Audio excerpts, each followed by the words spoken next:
Another way to put it is that you're much more likely to be in God's will when you are moving, when you are active, than when you're not.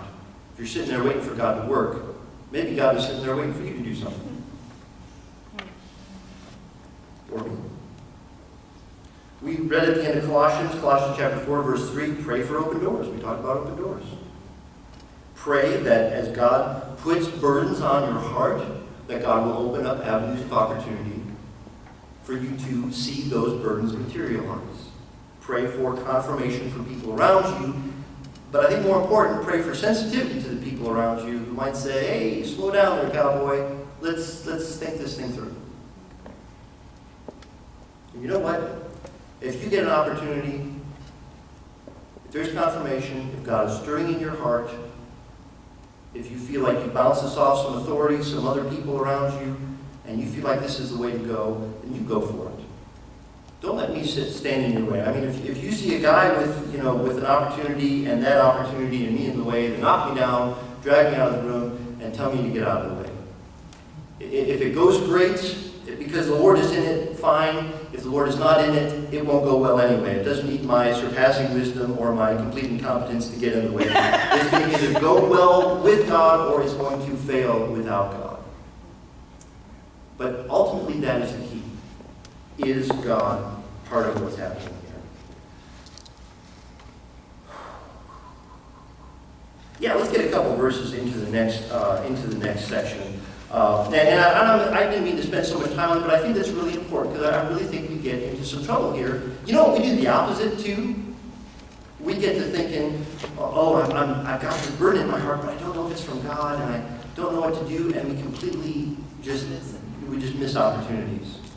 You know what? I've had two things like this happen lately. One of it, I was down on GSU campus, and I was walking to my class on Tuesday night, and I saw a gal. It was a very public place, all people all over the place, but I saw a gal sitting there, and she looked about as down and depressed as she could have been.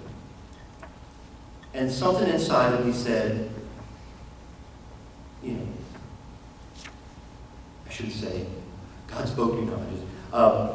Something prompted me to go over and say something to her. That's all. I don't need to preach a sermon. I just, you look sad. You look like you're down. Is there anything I can do? May I pray for you? What is the worst someone can do when that happens? Say no. Say no. And I say, great, and I walk on. I mean, not a big deal. They say, hey, you freak, and they walk away. Big deal. Well, guess who walked away? I did. I don't know why. There's a little prompting, and I just walked right on past the prompting. That happened about 3 weeks ago, and I can't stop thinking about it. Isn't that funny? But you know what? At some point in the next couple of weeks, God is going to give me a new beginning. Another chance to fix that mistake. And I hope I will step up. I hope I won't be late for class. I hope I will step up and meet that opportunity. A couple more minutes, couple more verses here.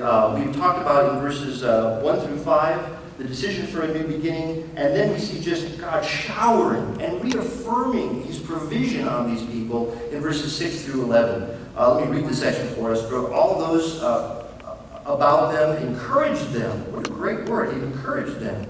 The word actually, by the way, is the word strengthen. And at some point as we're studying through this passage, we're going to do a little word study on this word strengthen. Not just encouraged, like pat on the back. Hey, actually strengthened and bolstered their spirits. Encouraged them with articles of silver and gold, with goods, with cattle, and with valuables, aside from all that was given as a free will offering. Also King Cyrus brought out the articles of the house of the Lord, which Nebuchadnezzar had carried away from Jerusalem, and he had taken them and put them in the house of his gods. And Cyrus, king of Persia, had brought them out by the hand of Mithridath, the treasurer, and he counted them to Sheshbazzar, the prince of Judah. Now this was their number, 30 gold dishes, 1,000 silver dishes, 29 duplicates, 30 gold bowls, 410 silver bowls, and a second kind, and 1,000 other articles. And all the articles, and I don't think all of those articles, there's more than just those articles included in the number in verse 11. All those articles of gold and silver numbered 5,400. By the way, that's a lot. That's a lot of resources. You know, I've been thinking about our plastic cereal bowls. No, these are nice. I mean, this is probably solid gold. This is a lot of wonderful materials to take back with them. Wow. Sheshbazzar brought them all up with the exiles who went up from Babylon to Jerusalem. Let me make a couple comments about this. This return, actually, we've already talked about how this idea is kind of parallel to Abraham's traveling to the Promised Land. But you also remember what happened with when the Jews originally left Egypt. There was a similar dynamic there of the plunder of the nations. In fact, I have a little note for you on your. Do I? Yes, I do. The plunder of the nations idea parallels Israel's departure from Egypt. And if you read some of these verses, for instance, Exodus 12, 35, and 36, it says, the Israelites did as Moses instructed and asked the Egyptians for articles of silver and gold and for clothing. The Lord had made the Egyptians favorably disposed toward the people, and they gave them what they asked for, so they plundered the Egyptians. It's great. I mean, it's fantastic. And it goes, it ties into this overarching theme that Jay has been talking about too on Wednesday evenings, how eventually everything is pulling in toward Jerusalem. The wealth of the nations will come to Jerusalem to be used to honor God, both in the millennial kingdom and even in the eternal state. The kings will bring their wealth. The wealth of the nations will come to Jerusalem. Why? Because it is God's anyway.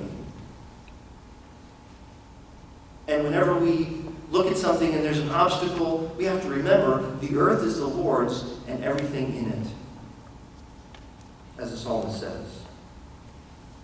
So they were encouraged by this little looting on the side, this divinely sanctioned plunder. In verse 7, the Persians returned the sacred items. What an emotional moment that would have been, by the way. Don't you think? Seeing these items that had been stolen by Nebuchadnezzar, put in the temple of his gods, and now these things are being returned to the Jewish people. The specific names, by the way, and the specific amounts in verses 8, 9, 10, and 11, I think point to authenticity of the text. You know, a lot of people still want to make this a fable and make this, or like Jay's been talking about, they want to make this a metaphor, an analogy. I think this is the real deal, and I think there's historical authenticity to the reality that God is moving behind the scenes to bring his people back to the Promised Land. Let's see. So who is the Sheshbazzar guy, by the way, that is mentioned here in verse 8? And I had read this several times, and then I saw his name this week, and I didn't even realize it. Who is this Sheshbazzar guy? We don't see him much after this, but apparently this is either another name for Zerubbabel. You will notice in this text, at this part, the second half, or the last third rather, of the Old Testament, you have a lot of name changes. The Persian name, the Hebrew Aramaic name, the Greek name in some cases. So Sheshbazzar might be the same person as Zerubbabel. Sheshbazzar might be Shenazzar of the genealogies in Chronicles 3, which would place him as Zerubbabel's uncle. So someone who is also in the royal line. He may also just be a Persian diplomat assigned to accompany Zerubbabel to accompany them back and make sure that they don't do something crazy along the way, I guess. But then what I really want to draw your attention to are the last few words of this chapter. From Babylon to Jerusalem. And it's exciting to see. There was the stirring of the Lord in these people's hearts. There was people responding positively. There was provision provided for these people. And then they start to make this very long trip from Babylon, and they start to head for Jerusalem. And we'll talk next week about chapter 2 and all the people, the personnel that came with them, what they did when they first got to the land, how they praised God, and how God provided some small victories for them. But we talked about decisions for new beginnings, for the provision for new beginning. And I just want to leave you this week with what new beginnings has God put in front of you? new opportunities has God put in front of you to act, to step out in faith, to do something that would honor and glorify Him?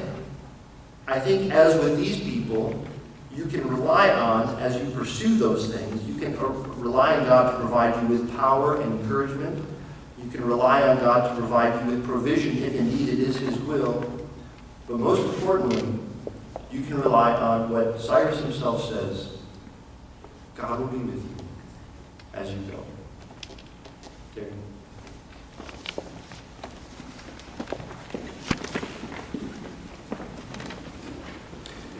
Let's turn to number 397. Stand as we sing Little is Much when God is in it.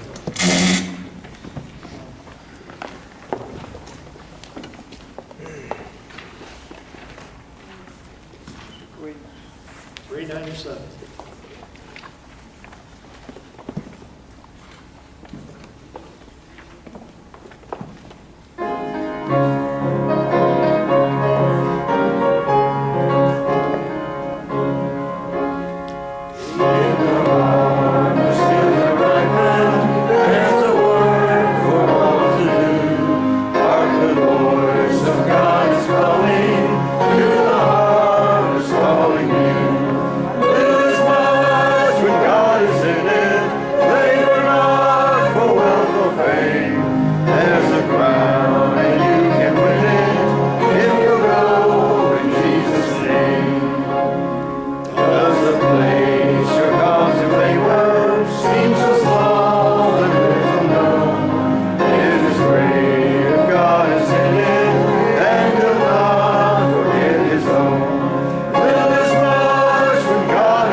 Opportunities you put in front of us. Help us to be bold, to recognize them. Help us to be discerning. Help us to be wise. Help us to be faithful. Help us to glorify you. In Jesus' name, amen.